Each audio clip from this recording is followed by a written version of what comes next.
everyone, welcome back to Stats and Chats. I'm Bella. I'm Jason. And this week, we've got everything from crazy NFL playoff picture updates to the CFP rankings to the postseason MLB awards, plus our 2 deep dives. I'm not telling you mine. I'm not telling you mine. That's it. Okay, you're giving me a look. Well, with that, bing, bang, boom, let's get started.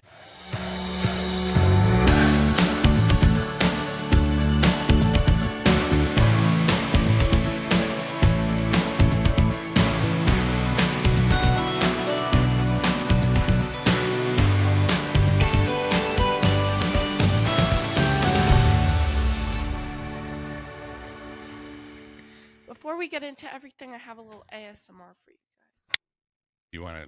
You need to explain a little bit for those not watching you slowly open your can of Oh, Alani. yeah. I'm drinking my Alani. All right, so we are recording at 5:45 a.m. on Thursday morning. Our first morning episode.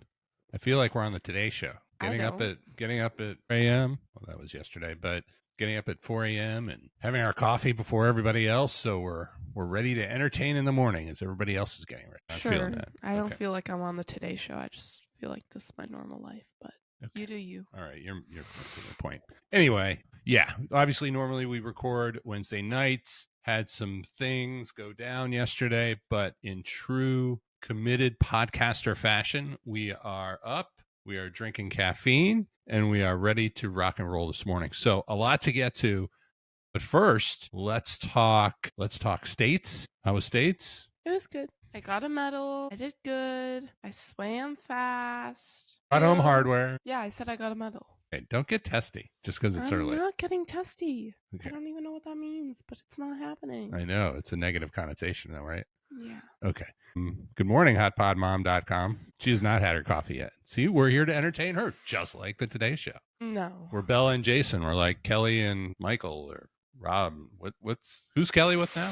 Her husband, right? Mark? Kelly and Mark. Yeah. Except. Yeah. So, yeah, we had states up north. We had a pothole incident. We don't need to get into that.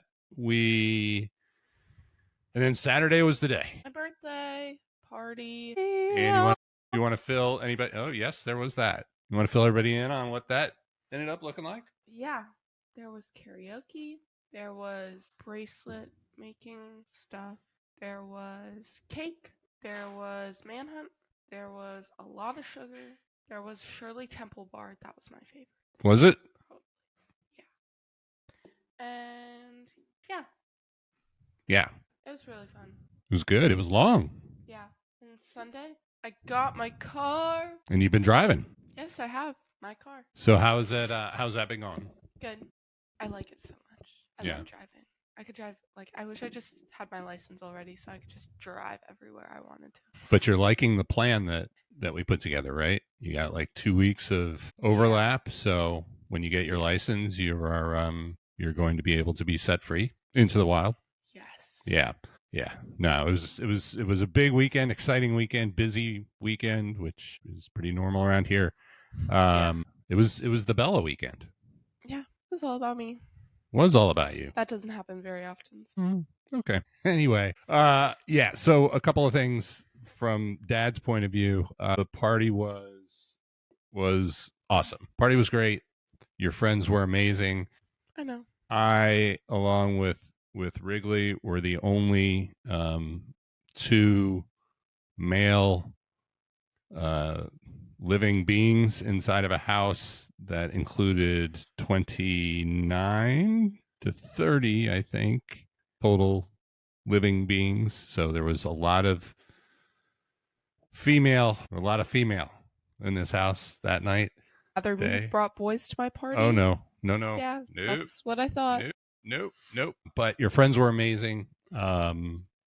Dude, you were spot on with karaoke. That was a lot of fun. We actually had an outdoor movie night planned, but because nobody wanted to stop singing and watching singing, the outdoor movie never really happened. Plus, we had some Georgia, Texas fans and future students in the building. So they wanted to watch some college football too, which was awesome because they were playing that night. Yes. And it was fantastic. Yeah, karaoke was a hit. It was funny how it started very nice and very innocently, the karaoke. And, we had some Hamilton, some Schuyler sisters, Taylor Swift in there somewhere, I think. But by the end of the night, I did not belong in this house. It was time for me to go, and I learned some songs and some song lyrics that I did not know before Saturday night. Yeah, we'll just leave it at that. But what I appreciated is as some of that was going on toward the end of the night, and it was being sung with passion too. Like it wasn't like passive. And it was duets and they were going at it. Some of your other friends would like look over because I'd happened to innocently wander into the singing audience area to grab a snack or something, and then kind of realize what you're hearing, and then some of your friends look over and they feel so bad for me. They don't stop singing, but they felt really bad for me, and that was nice. Anyway, yeah, busy weekend, Bella weekend. Happy birthday. Thanks. It's actually not your birthday for 2 weeks, week and a half, 9 days, like a week, 9 days. Yeah, because we're recording on the 20th. You're not getting anything else. Yeah, because I got my car. Yeah. Wait, but I do still get a present from Sophia and Silka, so Okay.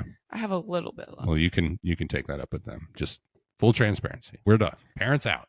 Yeah, no, I know. But, which is fine because I got a car, so. Yeah, well, there you go. All right, so this weekend we've got Almost Turkey. That's what it's called, right? I don't know. I don't look at the meat names. No, I think it's Almost Turkey. We have a meet. We do. You do. Starting Friday night. Do you guys have practice tomorrow morning? I don't think so, but they haven't set anything officially out yet. But I don't. Cool. And then we're already in Thanksgiving next week, our Thanksgiving episode. So that'll be fun. We'll talk about favorite Thanksgiving food. Maybe that week we should just do like we can make it fun. Yeah. And just like eat food while we do the pod. And the hot ones. And the pod can be all about the games happening on Thanksgiving. Yeah. Like we could just talk about those games. We should do that. We're doing that. All right. You're in charge. Okay. All right. Quick hits. Ready? Yes. Let's do this. First, NFL.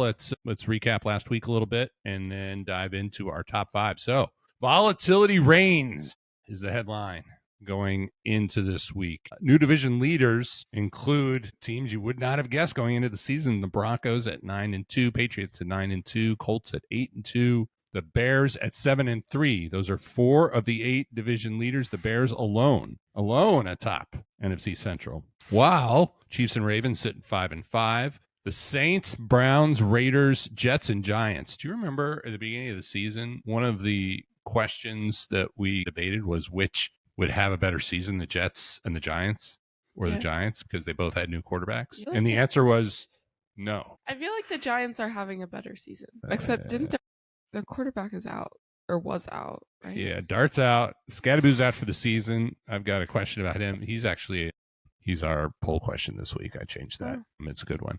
Involved in it. Yeah, Dart's out. Not for the season. Skattebo is out for the season, and they just fired their head coach, which was debatable whether or not that was a good move. But yeah, they're all sitting at 2 wins, and then the Titans are 1-9 and on track for the number 1 draft pick again next year, which would be the second year in a row. How many number 1s do you need to get past 1 win? Well, listen, the Bears have had a few too in recent memory. And then we would be remiss without bringing up, we had another Spitgate from last weekend. Jamar Chase receiving a 1-game suspension. I wish these guys would stop spitting at each other. I don't know why they do it. Like, why do you have to, like, why? I don't know. It's like you're grown men. Like, what do you think? You literally tackle each other for a living. What do you think spitting on someone is going to do? It's like the next thing after tackling, I think, and fighting. Yeah. Like, why? Like, why do you have to do that? Use your words. Exactly. Use your words. But he received a 1-game suspension for spitting on the Steelers' Jalen Ramsey. Yeah, so Spitgate. I think it's the 3rd incident, right? 2nd NFL, because the first game of the year, the Eagles game. Yeah. The guy got there was another incident though. College. It was the same weekend. Oh yeah. Took inspiration. Yeah, right. Role models. Anyway, players, please don't spit. Just use your words. Use your words. Yeah. Who are the top 5? Who are your top 5 this week? Did it change from last week? What do you got? Mine is the same as last week. Okay. So I have the Rams first. They're second in the league in pass yards per game and second in the league in scoring defense. So I think it just shows that they can score in all areas. Yeah. Which is good and helpful and important. The Colts I still have there, but they didn't play last week. So that could change this week. But I think their bye week will help them going into their game against the Chiefs. The Broncos I have third because of their defense. They only allow an average of 17.6 points per game. However, they're here and not second because their turnover differential is -4. So you can't want to win the Super Bowl and be turning over the ball to the other team. Patriots, I have fourth. They have an average of 26.5 points per game and allow for only 19 points per game. But I don't think that their rushing is up to par, and their defense isn't at the same level as the Broncos or the Rams or the Colts. So that's why they're there. And then the Eagles, I don't think that their points per average or defense doesn't really stand out, but I've said this over and over again, and I will continue to say it. They just know how to win. So they're going to go there because, they just know how to win. Who's your number 4? Number 4? Yeah. The Patriots. Patriots. Yeah. So that's me. My top 5. It's just me, my top 5. So is it the same as last week? Yeah. Yeah. Yeah, that's what I said. Okay. I have the same top 5, but different order. Oh. Last week I did. we had one. Seahawks. They're out. Yeah. Well, they lost.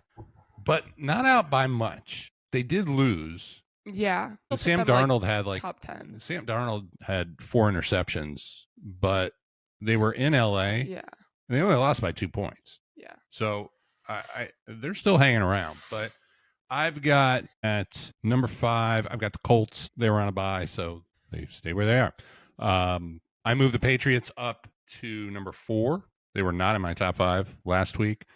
And they beat the Jets last week. So, obviously the Jets not impressive. Not on fire right now. But Patriots top 10 offense, top 10 defense. Drake May leading the league in passing yards and completion percentage. So he is in the conversation for MVP in his second year. Very nice. Very nice. Broncos, clutch win versus Kansas City at home.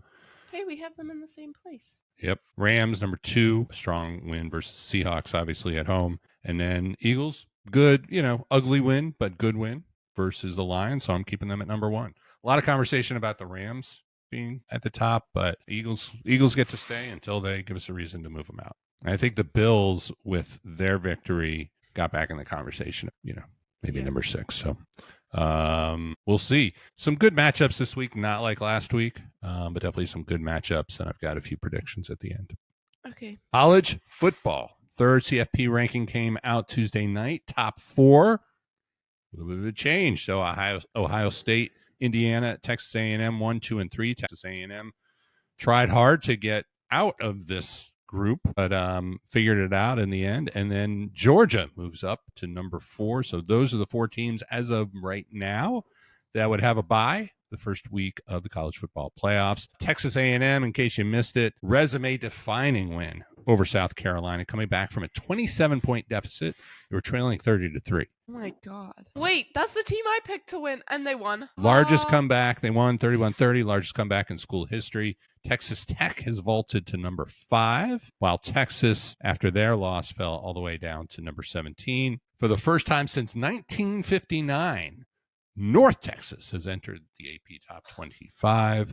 The SEC now has 9 teams ranked in the top 25. The question of the week, there is a logjam of 2 lost teams: Oklahoma, Notre Dame, Alabama, Utah, Miami, Vanderbilt. Which of these 8-2 teams do you believe will be left out of the college football playoffs at the end of the season? Left out? Yeah. What do you have? Who's going to be in? Yeah. All right. Who's going to be in? Who's guaranteed to be in? All right. Who you got? Well, I picked Oklahoma for guaranteed to be in. Yep. Not left out. Yep. But yeah. Why? Because, well, 1, they're the highest ranked, and I think their strong wins against ranked teams that will help them still be in. Yeah. So their win against Alabama, It's good. Big win. So I think that was a big win. Yeah, I think their big wins will help them. Yeah. So yeah, I agree. I think Oklahoma's definitely in. That's what I said, but I did not read that correctly. I think that's okay. Might have been me. I think it's going to be interesting. And listen, there's still okay. This says which 2-loss team will ultimately make the expanded college football playoff. Well, there you go. So you changed the question. I changed the question. Haha, I was right. How are you supposed to get the answer right if the question changes? Exactly. Cheers to that. So after I changed the question because it's a little more difficult, I changed it because it's a little more difficult to figure out who's not going to be in than who's going to be in. Whatever. But yeah, I agree with you. I think Oklahoma is a slam dunk right now. I think Utah could have a problem. Their losses are to Texas and BYU. Who are both ahead of them in the rankings, and they really don't have any signature wins. So wins against any of the teams that are ahead of them in the top 25. So I think it's going to be an uphill climb for them. I think Notre Dame and Miami and Vandy to some extent, but Vandy's in a similar position as Utah. But yeah, I think it's going to be interesting. And listen, there are still some big games left to be played. So by no means is everything decided, but it's going to be interesting.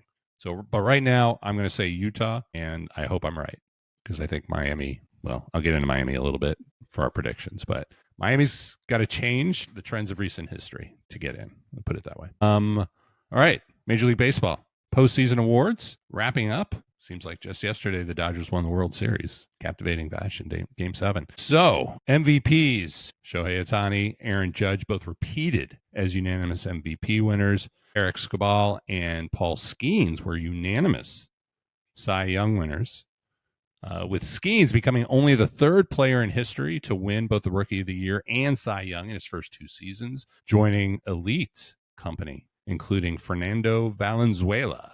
You ever heard that name? No. He was a pretty cool pitcher. Played for the Dodgers.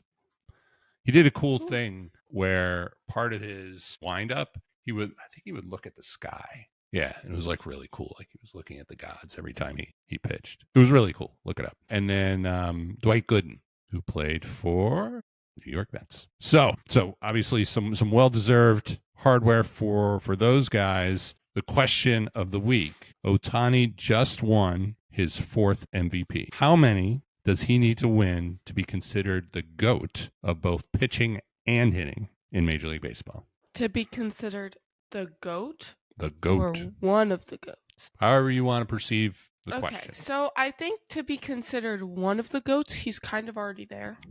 Like But I said, like, if he wants to be considered, like, the GOAT, then he needs at least, like, 3 to 5 for hitting, and then 2 to 3 for pitching. So a couple of Cy Youngs in there, too? Yeah. For pitching? Yeah. So 8 total. I think if he wants to be, like, the MVP, then, like, 8 is, 8 total postseason awards for hitting and pitching combined. Yeah.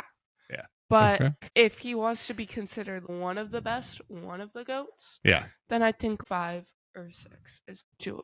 Okay. So that's good. Yeah. Well on his way, right? Yeah. Yeah, that's what I've got too. I think it's about longevity, to your point. So he's got 4 MVPs. He's made history.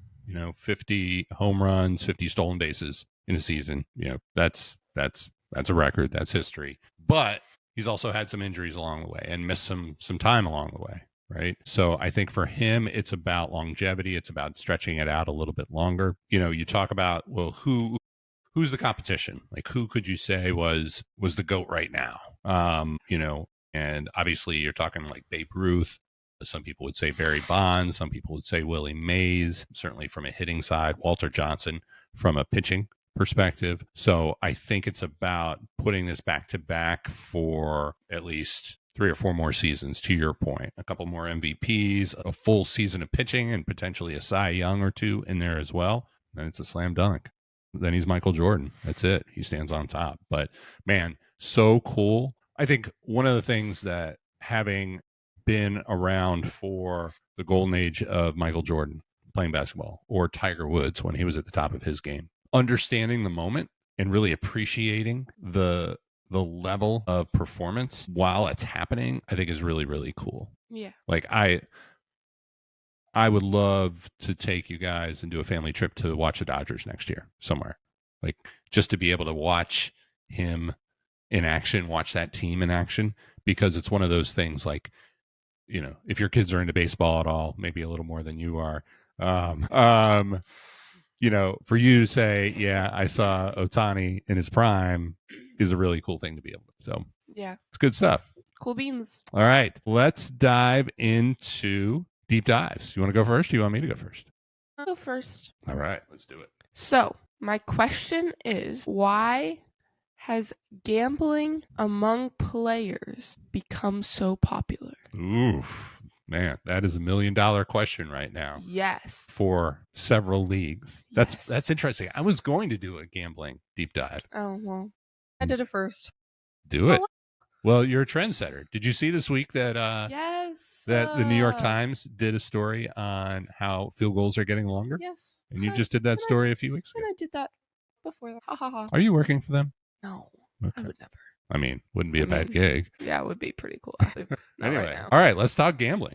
Okay, so background information. Obviously, there have been some recent betting scandals, gambling scandals that have come into the light.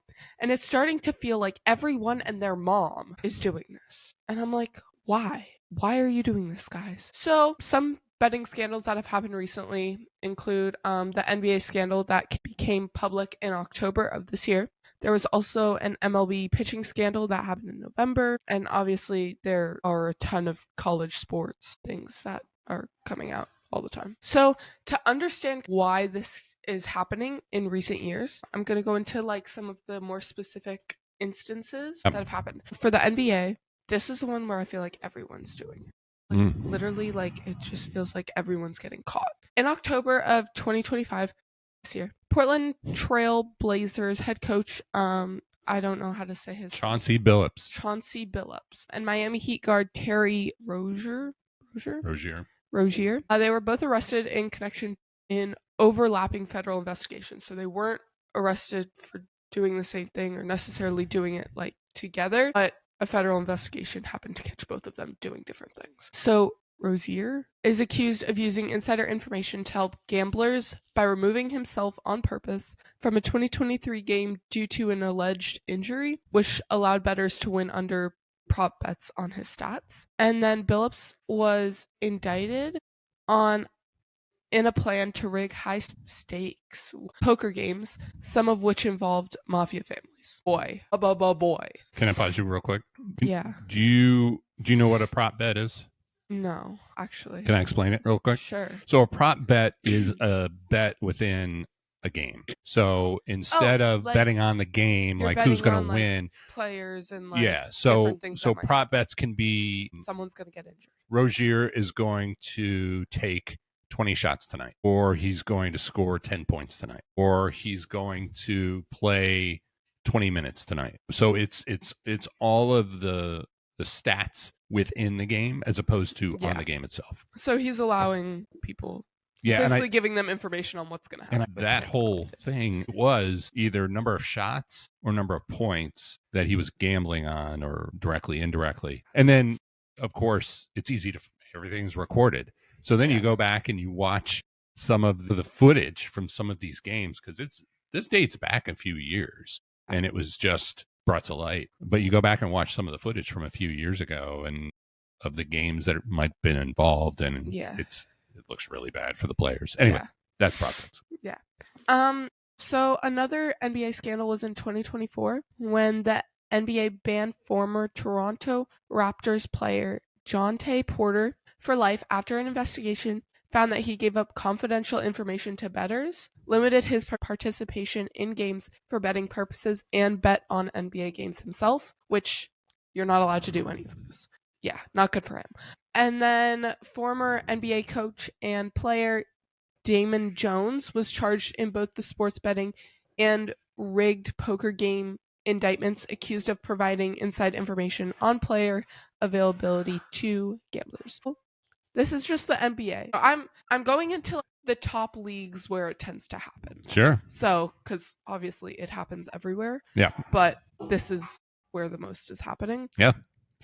So then MLB scandals in November of 2025, Cleveland Guardians pitchers Luis Ortiz and Emmanuel Class were indicted for their alleged roles in a scheme to rig the outcome of specific pitches that they threw. Yep. Prop bets. Yeah. So they tipped off co-conspirators about the type and speed of future pitches, allowing the bettors to win thousands of dollars on prop bets again. And then also in June of 2024, San Diego's Padres infielder, he was banned for life after betting on baseball, becoming the first active player in a century to receive such a ban for gambling. So some NCAA scandals. They're investigating many former college basketball players. It's always basketball. For betting violations and manipulating outcome. 3 former Fresno State players were permanently banned for conspiring to bet on their own stats and underperforming in a game in September of this year. Former Alabama baseball coach Brad Bohannon was fired for his role in suspicious betting activity related to one of his team's games in May of 2023, and a former Jaguars employee was sentenced to prison for stealing millions to fund a gambling addiction in March of 2024. I don't think I knew that. Yeah. So how do these scandals prove that there's been an increase in this? So I went through the NFL, the NBA, and the MLB because the NCAA, it's really hard to find specific information because it happens so much that like you can't go through all the records of every single year. I was not doing that. But for the MLB, NBA, and NFL, I took the numbers from each year since 2018 where there's been like scandals found. But in these stats, I'm talking about when they were found out, not necessarily when it actually happened. Okay. So it's kind of going to go along with like a later part of this. But between the periods of 2018 and 2020, in these 3 sports leagues, there was only 1 betting suspension overall, and it happened in the NFL. Okay. So in those 3 years, so 2018, 2019, and 2020, there was only 1. That was like found out. In 2021 to 2023, there were 11 consequences for betting actions. And then 2024 to 2025 so far, which keep in mind my other year gaps were 3-year periods. This is only less than a 2-year period. Okay. So there have been 32 instances. Oh, wow. So you can really see like the spike. Yep. It goes from 1 to 11 to 32. Yeah. And we're not even talking 2026 yet. Sure. So it proves that there's been that increase Yep. in who's getting found out. So why is this happening? 1, betting ads are just like getting thrown in people's faces. Sure. And the age of players is starting to go down because people are starting to get recruited earlier. People are entering drafts earlier from college. So like the betting ads are geared towards people in their early 20s, in their mid 20s, which is when these players are starting to enter these leagues. So it's just getting thrown in their face. And when you keep in mind that the age of these people is early 20s going into professional sporting leagues, that's a lot of maturity. And sometimes that doesn't happen. So they're younger, they have less maturity about these things, especially when they're being so targeted by these ads. And then also there's more technology available to catch people now. So it's not even necessarily that there's more betting happening. Sure. It's just that more people are getting caught Absolutely. doing it because it's harder to hide it. So yeah, that's my story. It's very interesting and concerning in a lot of ways because if any of these leagues start losing the impression that the games are clean, then, you know, the risk to the brand is immeasurable. Right. Yeah, exactly. No, I think it's a really relevant story, and I don't know what's going to happen. Yeah. There's been gambling. You know, one of the things you said that stuck out is a lot of gambling in the NBA, a lot of gambling in baseball. Historically, you go back. Yeah. I mean, some of the most famous cases documented are involved in baseball, right? Pete Rose. Yeah. Still left out of the Hall of Fame because he gambled. All the way back to the Chicago White Sox. Yeah. Shoeless Joe Jackson, which is a really cool movie, actually, 8 Men Out, because it kind of takes you through how which players were suspended for life and how they were actually involved. And some like passively. It's really interesting because depending on like what you bet on and what you're doing and like what you are caught doing, there's different punishments for that. So like you could get suspended for a year or you could get a lifetime ban, Right. or you could go to jail. Yeah. So it's like it can change. And the reason that I started at 2018 and not like before that, because obviously like when you're talking MLB, Yeah. historically Oh, yeah. it's crazy. But I started in 2018 because that year the Supreme Court struck down a federal ban which allowed states to legalize betting. So I started at that because that's when it became legal in like Much more every prevalent. state except for like before it was like every state had banned it, it's except for like Nevada or something. So it allowed like again more ads getting thrown in people's faces. Oh, yeah. So yeah. Yeah, I think it's a problem that needs a solve, and I don't know what that solve is going to be. To me, it really highlights three big issues, and then I'll move on. One, phones, Yeah. because it's never been easier to bet. Yeah, exactly. You know, it used to be you had to call your bookie. Yeah. Now it's like You you know, can pick up your phone. And yeah, like, Tony from the shore, and make a bet that way, or go to a casino. Now, you know, I can make a bet in 2 minutes on my phone. Yeah. Two, just how addictive it can be. Yeah. Right.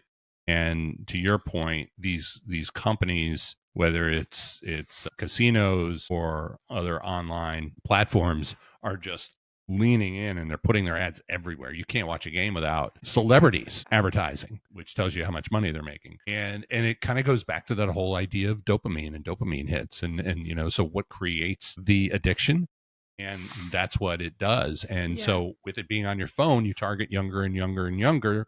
Brains aren't even fully developed, but they love that high. Yeah. You know, even if it's $5 bet and then they win. So, you know, it's interesting. One of the things that, you know, some of the popular weight loss drugs that have come out in the last few years, like Ozempic, those drugs are also in the conversation about helping people moderate addictions to not just food, but other things like gambling as well. So anyway, there's a lot to peel back there on the topic, but it's definitely a problem. Yeah, some of the recent stories are alarming to say the least. Good stuff. Good job. Thank you. I like it. All right. My deep dive is the comeback of Lindsey Vonn. You're going to in just a minute. Is it a girl? It is. Yeah, her name's Lindsey. Sometimes it's like weird. Like I think there are guys named that. Okay. Not this time, but I think you're right. So we are 78 days until the start of the Winter Olympics in Cortina. Lindsey Vonn, who actually retired in 2019, is in the process of trying to make what could be considered the most historic comeback for an athlete of all time. You ready? Yeah. So she retired in 2019 with 82 World Cup victories, second all time among women, 4 overall World Cup titles, 16 different discipline titles, so different types of races. What does she do? She's an alpine skier. That's cool. So little timeline of history. 2006 Olympics, and this is just some of the things that she has had to overcome throughout her career, which finished in 2019. 2006, suffered a bruised hip in a training crash, had to be airlifted to the hospital. 2006 Olympics, returned to compete 2 days later. 2013, major crash at the World Championships, resulted in torn ACL and MCL ligaments and a fractured tibia plateau, requiring season-ending surgery. So that was 2013. She re-injured the knee late in 2013, missed the 2014 Olympics. 2015 and 16 suffered a fractured ankle in August of 2015 and a fracture in her left knee February 2016, ending her season. 2016 also broke her upper arm in a training crash, required surgery, caused severe nerve damage. 2018 and 19, coming back again, sustained multiple fractures and a torn LCL in her left knee. Oh my God, that's crazy. Raced the season without the LCL and with 3 fractures before she finally retired in February of 2019. So she achieved all that stuff with all those injuries going on. That's crazy. So that takes you to February 2019. Fast forward to 2024. Underwent a partial knee replacement surgery in April to alleviate chronic pain. So let's talk about that surgery a little bit. It was a robot-assisted lateral partial knee replacement, which actually allowed her to return to performance training. It removed the chronic pain while keeping her ligaments intact. She's been rehabbing and training with Olympic champions ever since, focusing on straight leg quad activation to rebuild power without compromising the new joint, the new knee. She is attempting to break the record for the oldest ever alpine skier to earn a medal at the Olympics, currently held by Johan Clary from France, who won the downhill silver. He was 41 years and 30 days old. He just broke that record in 2022. She's focused on qualifying for the downhill and the Super G. Her birthday was in October, where she turned 41. So if she medals, she becomes the world record holder, male and female, for the oldest alpine skier to ever win a medal at the Olympics. That's crazy. And the Olympics this year are in Cortina, which is the site of her very first podium victory. That's so cool. And so she wants to end her career. It's all for this. This is it. Yeah. To bring it all full circle and be on the podium to win a medal. Cool. So kudos to Lindsey Vonn. It's been in the news, but not a lot. She was heard about her. She was obviously before you were born. She was she was one of the faces of the Winter Olympics for the U.S. And when I started doing the deep dive into everything that she has had to overcome, it's pretty inspiring. So good luck, Lindsey. We are rooting for you. That's so cool. Yeah. A lot of resilience. A lot of fight, a lot of comeback. Plus, the latest in medical technology doesn't hurt either, right? Yeah. All right. Predictions. Okay, I'll go first. Cool. The Colts will beat the Chiefs and the Bears will beat the Steelers. Okay. That's it. Yeah, those are my predictions. Colts will beat the Chiefs. Okay. I've got 3. Actually, I have 4. Oh. Pittsburgh at Chicago. Chicago is favored by 2.5. I'm going with the Bears. Chicago boasts a top 10 scoring offense right now. Steelers rank dead last in passing defense. So I'm going with the Bears, but it's going to have to be on Caleb's shoulders because Pittsburgh's run defense is pretty good. Yeah. It's clearly the pass defense that's got gaps. And, it's a little bit different for the Bears, who have relied on special teams and running and defense quite a bit. But I'm going to go with the Bears to keep their streak alive. Chiefs are hosting Indy. Chiefs are favored by 3.5. I am picking the Chiefs. I picked them last week, and that didn't work out. But, man, I think that they are up against a wall. KC is 4-1 at home this season, despite their overall record of 5-5. Indy is 2-2 on the road, and the Chiefs are desperate. So I think the Chiefs are going to figure out a way to pull this one out. Tampa at the Rams, 2 division leaders. Rams are favored by 6.5. I'm going with the Rams. They've won 5 straight, averaging 30 points per game. Tampa just gave up 44 points last week. Rams win. And then finally, to kick off the weekend on Saturday, Miami is at Virginia Tech. The line is between 17.5 and 18.5 right now. Miami's favored. I think that this is a trap game. I think this is an upset alert. I have seen this movie between Miami and Virginia Tech. I've watched Miami completely fall apart too many times in November over the last few years. Just a couple of details. Tech just hired James Franklin as their head coach. He was announced yesterday. He's already been in touch with every team member. He's got 40 recruits going to the game on Saturday in Blacksburg. So while he's not coaching the team right away, he is involved, and it's a big deal. And I've been to Blacksburg for games, and when that student body is into it, it's a very intimidating place to play. Miami, this is only the third away game of the year for Miami. That's crazy. And it's only the second out-of-state game this entire season, because one of their away games was in Tallahassee. Yeah. So, and they're 1-1 in those other 2. Yeah. But most importantly, and this is Mario Cristobal, since he started as a head coach of Miami, is 2-10 in November prior to this year. So he and the Canes have historically completely fallen apart in November. Yeah. Now he's 2-1 this year, so he's already won as many games as he won the first 2 years. Yeah. Can he keep it going? I'm gonna go with Miami winning this game, but there is no way. There's no way that they're going to win this game by 17.5 points. Yeah. That is my lock of the week. I've seen this movie too often. They're going to be fired up. Tech's going to be fired up, and Miami in November's, it's good to vacation there. But if you're rooting for their football team, not so much.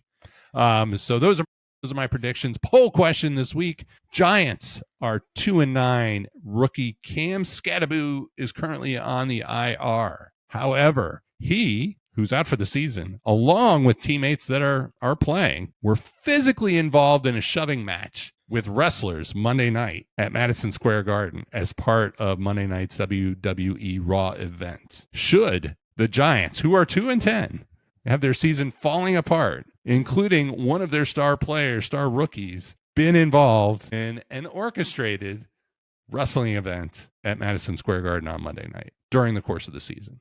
No. That's a poll question, yes or no? Well, make sure to follow, like, comment, give feedback, everything, do everything, all good things on YouTube, Spotify, Apple Podcasts, and follow us on TikTok, Instagram, Threads. I think that's it. That's it. Got everything? Okay. Thanks for listening, everybody. Bye.